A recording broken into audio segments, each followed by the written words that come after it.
오늘 우리는 세 가지 질문을 통해서 함께 은혜를 받는 시간을 갖고자 합니다. 첫 번째는 보는 믿음은 왜 오래가지 못하는가? 두 번째로 왜 신앙은 수선이 아니라 다시 태어나는 일인가? 세 번째는 왜 쳐다보는 순간에 생명이 시작되는가? 라고 하는 이 질문과 말씀을 통해서 겉은 멋쩍하지만은요, 속은 여전히 죽어있는 신앙이 아닌지를 하나님 앞에 정직하게 물어볼 수 있는 믿음의 시간이 되기를 주님의 이름으로 축복합니다. 자, 첫 번째입니다. 보는 믿음은 오래가지 못한다라고 하는 겁니다. 자, 이 니고데모는 예수님을 처음 만난 사람이 아닙니다. 이미 예수님이 행하셨던 기적을 보았기도 했고요. 그 소문을 충분히 들었던 사람이라고 하는 것이죠. 자, 그래서 말하지 않습니까? 당신은 누구에게로부터 오신 하나님께로부터 오신 선생인 줄을 아나이다 라고 그렇게 이야기하고 있어요. 니고데모의 이 말은 존경의 고백일 수는 있겠지만 믿음의 고백은 아니다라고는 그런 말씀이죠. 여러분, 우리가 기적을 보고 고개를 끄덕거리는 것과 기적을 보고 내 삶을 온전히 맡기는 것은 차원이 다른 이야기다라고는 그런 말씀입니다. 사람은요, 놀라는 일을 이해할 수 없는 일을 보면 감탄하고 인정을 할 수 있어요. 자, 그런데 이 감탄과 인정은 잠깐 머물다가 가는 반응일 뿐이지 삶의 본질을 바꾸는 힘은 아니다라고는 그런 말씀이죠. 자, 예수님께서 니고데모의 말을 들으시고 내 말이 맞아, 내 믿음이 정말 대단하다라고 말씀하지 않으시고요. 사람이 거듭나지 않으면 하나님의 나라를 볼 수 없다라고 말씀하셨어요. 우리가 말씀을 듣고 맞다라고 고개를 끄덕일 수도 있고요. 또 기적의 이야기를 들으면서 하나님은 살아계시다라고 고백할 수 있다고 생각을 합니다. 근데 어떤지 아십니까? 여전히 내 인생의 삶의 결정은 누가 하려고 그래요? 내가 하려고 해요. 세상의 방식대로 해결하려고 합니다. 여전히 위기가 있으면은 하나님보다는 그 문제가 먼저 눈에 들어오기 시작하더라, 그 얘기입니다. 그래서 보는 믿음은 상황이 바뀌면 언제나 흔들릴 수밖에 없다는 얘기입니다. 바라기는 보는 믿음에서 믿는 믿음으로 바뀌어 살아갈 수 있는 저와 여러분 될 수 있기를 주님의 이름으로 축복합니다. 두 번째입니다. 신앙은 수선이 아니라 출생이다라고 하는 겁니다. 자, 예수님께서 뭐라고 말씀하시냐면 사람이 거듭나지 아니하면 하나님의 나라를 볼 수 없다라고 그렇게 말씀하시니까 니고데모가 곧바로 반문을 했어요. 사람이 늙으면 어떻게 날 수 있습니까? 두 번째 모태에 들어갔다 날 수 있습니까? 라고 하는 질문을 하죠. 이해가 되지 않는다는 얘기입니다.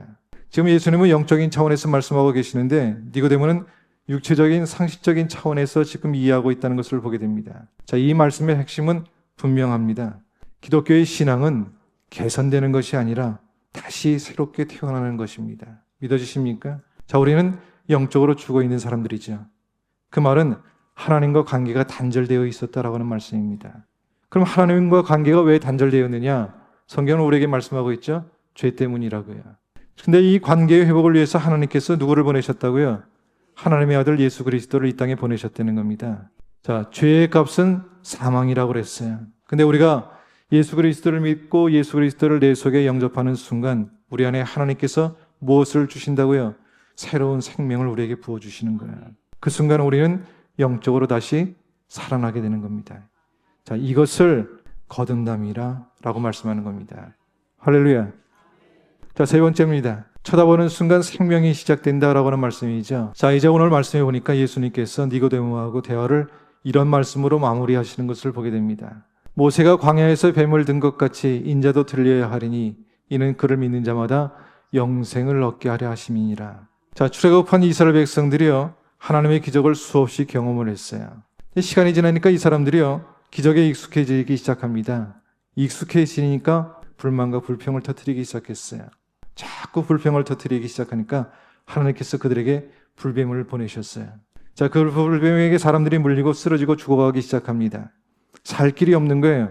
약도 없어요. 방법도 없다는 얘기입니다.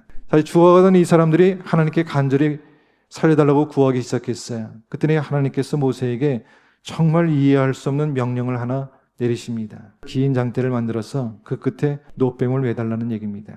그리고 그거를 쳐다보는 자는 살리라 말씀하셨어요. 자, 이 광야에 여러 부류의 사람들이 있었을 거라고 생각합니다.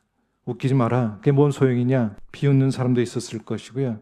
내가 알아서 하겠다며 자기 방법을 고집하는 사람도 있었을 것이고요. 그러나 그 가운데 우리가 할 수 있는 거 다 해보지 않았니? 이제 우리가 하나님 믿어보자 라고 이야기한 사람들도 있었을 겁니다. 그 사람들이 긴 장대 위에 매달린 노뱀을 보았다는 겁니다. 자, 그리고 성경은 우리에게 이렇게 말씀하십니다. 그는 살았다. 할렐루야. 자, 요한복음 3장 16절 말씀에 하나님이 세상을 이처럼 사랑하사 독생자를 주셨으니 이는 그를 믿는 자마다 멸망하지 아니하고 영생을 얻게 하려 하심이라. 여기서 믿는다고 하는 말은요, 동의한다는 말이 아닙니다. 쳐다보는 것이죠. 의지하는 것입니다. 할렐루야. 그래서 예수님이 말씀하시죠. 보는 자는 살리라. 믿는 자는 살리라. 자, 이제 우리가 어떻게 살아야 되는가라고 하는 것인데, 결론을 말씀드리면 시선을 바꾸고 살아가는 일입니다. 절망이 아니라 희망과 기대를 갖게 하시는 하나님에게로 우리의 시선을 바꿀 수 있기를 주님의 이름으로 축복합니다. 이러한 믿음, 이러한 시선이 바뀌는 우리의 삶의 자리 가운데 말할 수 없는 하나님의 놀라운 기적 같은 은혜의 삶이 되기를 주님의 이름으로 축복합니다.